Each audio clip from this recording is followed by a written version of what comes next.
രോഹിത്തിന്റെ മുറി ഏതാണ്? ആ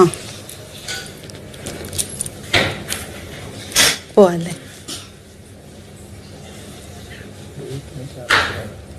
തുറന്നോളൂ.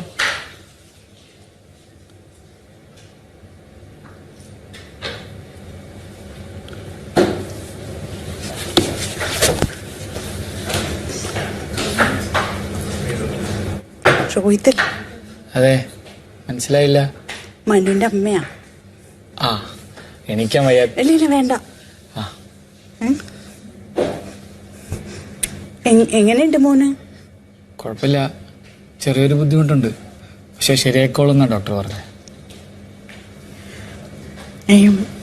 നമ്മൾ ആദ്യമായിട്ടാ കാണണേ. എന്റെ മോനെ കണ്ടിട്ടുണ്ടോ?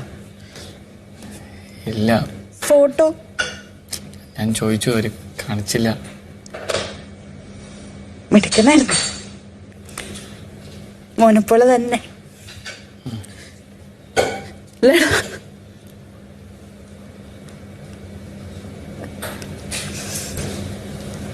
തൊട്ടോട്ട്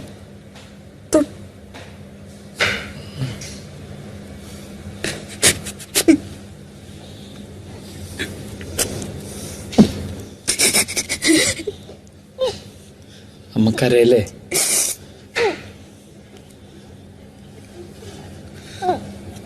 എടാ മോൻ ഇവിടെ ഉണ്ടല്ലോ.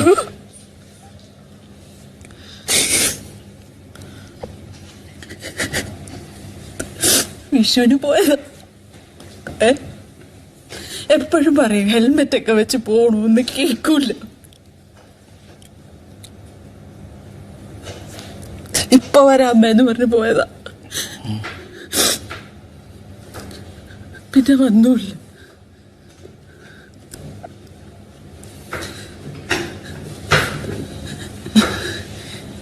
ഈ കൂട്ടുകാരൊക്കെയാ പറഞ്ഞേ ഒരു നല്ല കാര്യം മനുവിനെ കൊണ്ട് ചെയ്യിപ്പിക്കണം. പിന്നെ ഞാനും വിചാരിച്ചു ഇങ്ങനെ കാണാമല്ലോ. അമ്മ വിഷമിക്ക. അമ്മയുടെ മനു ഇവിടെ ഉണ്ടല്ലോ. മനു കാരണമല്ലേ അമ്മ ഞാനും ജീവിക്കുന്നേ. നോക്കിക്കോണോ ആരോഗ്യമൊക്കെ. ഒരുപാട് സന്തോഷമായി. അമ്മ വിഷമിക്കണ്ട. അമ്മയ്ക്ക് എപ്പോ വേണം എന്നെ ഒന്ന് കാണാം. നീ പറഞ്ഞില്ലേ ഞാൻ വരില്ലേ?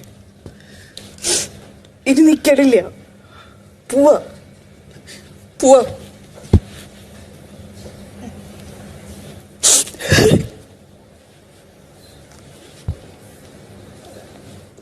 Thank you.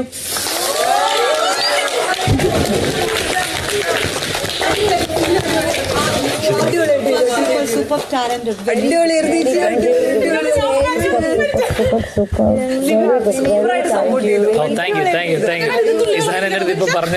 ഗംഭീരം ഗംഭീരം.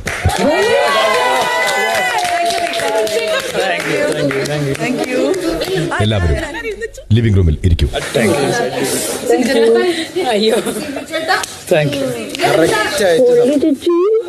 ഞാൻ ആദ്യത്തിൽ തന്നെ കഴിഞ്ഞു.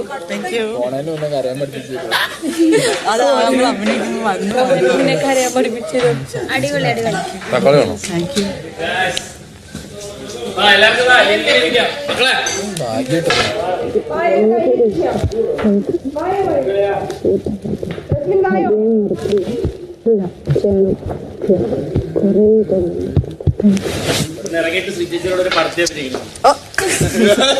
സിബിനെ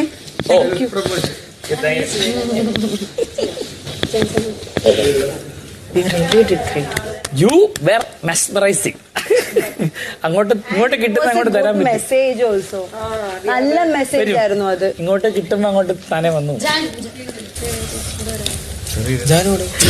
ജാനു ഹെൽമെറ്റ് എന്നുള്ള മെസ്സേജ്. വലിയ നടിയാകുമ്പോ എന്നെ ഓർഗണം. ചുമ്മയല്ല, സ്റ്റേറ്റ് അവാർഡ് വീട്ടിൽ ഷോക്കേസ് ഇരിക്കും.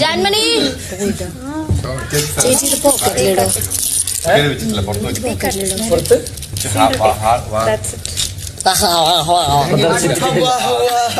അവാർഡോ എടാ അടുത്ത ഗബ്രിയുടെ വരും കേട്ടാ പെർഫോമൻസ്. ഗബ്രി പ്ലാൻ ചെയ്യണട്ടാ.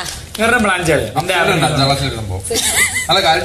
ഇതേപോലത്തെ ഞാൻ പറയുന്നത് ഗബ്രി സ്ഥാനം ചെയ്ത രസമായിരിക്കും. പക്ഷെ ഇവിടെ ഇമോഷൻ ചെയ്യണം. ഭയങ്കര പാടാണ്. അല്ല നിനക്ക് അടിപൊളി നീ എന്നാ ഒരു ദിവസം ചെയ്ത് കാണിച്ചു നീ ഓർക്കുന്നോ? തിയേറ്റർ അത് ചെയ്.